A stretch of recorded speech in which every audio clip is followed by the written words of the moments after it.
Okay, I'm going to show you all how I am going to take these jeans up. I bought them on clearance, and the flare is huge, and they are too long on me. And I'm going to show you how I use my sewing machine and fix this flare. Okay. Then you need to mark the jeans on the inside, of course, with a pen, or you can actually buy a fabric marker. I used to have one, but who the heck knows where it's at. And I always try to take up what I think it is, but it could end up where I need to take up more.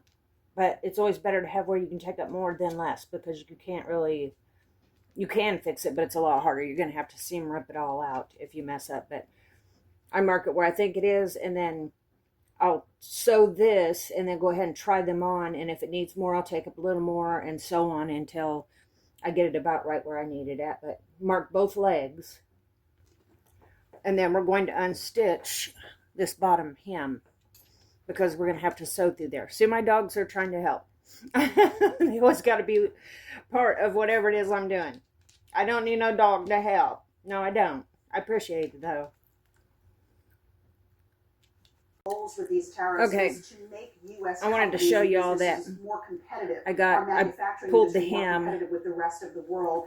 There's my ink pen mark right here, and I did the hem a little bit past that, about an inch. You could even go 2 inches. That way, when you go to stitch it, you can unfold it enough like that to be able to get it stitched. So undo enough there to... Okay, I wanted to show you all before I start here that if you can see my ink pen mark of where I start and taper it out, I'm actually going to start up here, and that makes it easier to kind of go right into my line where I'm going to be stitching at. You know, if I can find my foot thing here.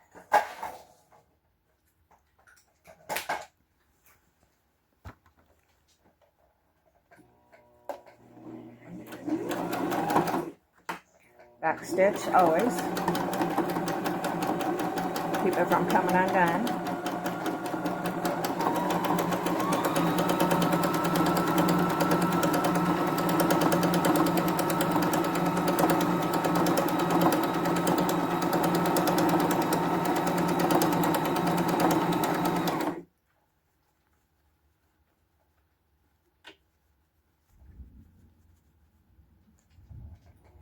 Thundering outside. Getting ready to get some storms here in Missouri.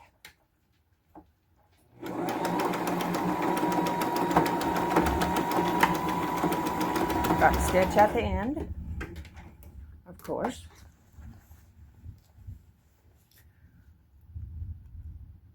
And actually now I am going to go try these jeans on before I cut any of this material out. We want to make sure that it's where they need to be, and not possibly that I've done it too much. That way it's safe enough where I can take it all out and start over again. But I believe I'm going to have to actually take it up more, but I want to try them on and see where they're at now. And I'll show you guys. Okay, now that we took them up, I would say probably about 2 to 3 inches. I'm going to, I would call these probably a straight leg now, because I put the bottom where it was the same as where the knee was at, which was, yeah, pretty much straight leg is what we're going to, okay. Okay, Brutus, come on. Come on. Mommy's trying to make a video here. Okay, so I rolled one of them up. That way I can tell about where my hem is going to be. And instead of taking these up just a little bit more, which I would kind of like to do, I would like to wear these with my Uggs. So I'm going to leave them like this. The Uggs that are like clogs, because if they're tighter, they're not going to look that good with that. So I think I'm going to leave them like this. So what we'll do next is cut that material out, and I'll show that to you guys. Okay, I wanted to show y'all. There is my ink pen mark, and we're going to go about this far and leave about that much material.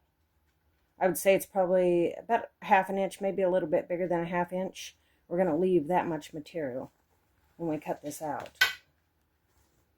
this extra material.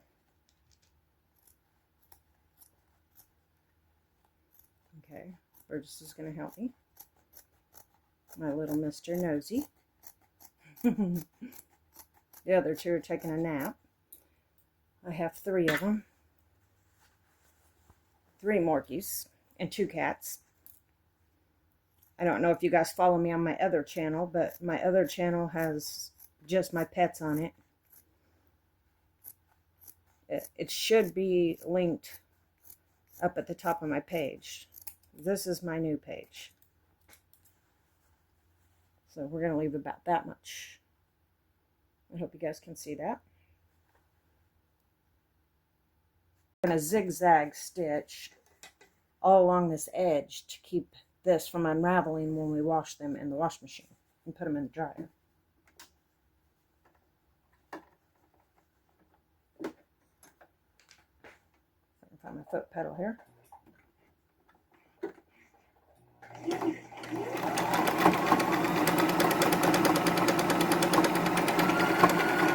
Just go right along that edge.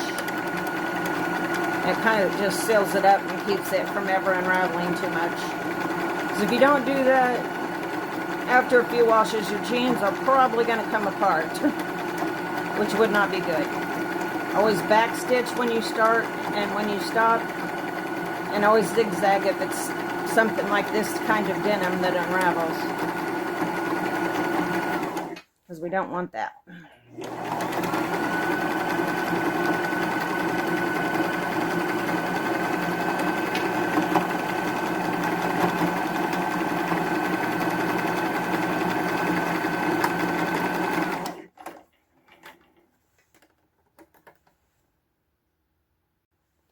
Okay, I went ahead and hemmed these, like rolled it back up where it originally was and put the hem back in it.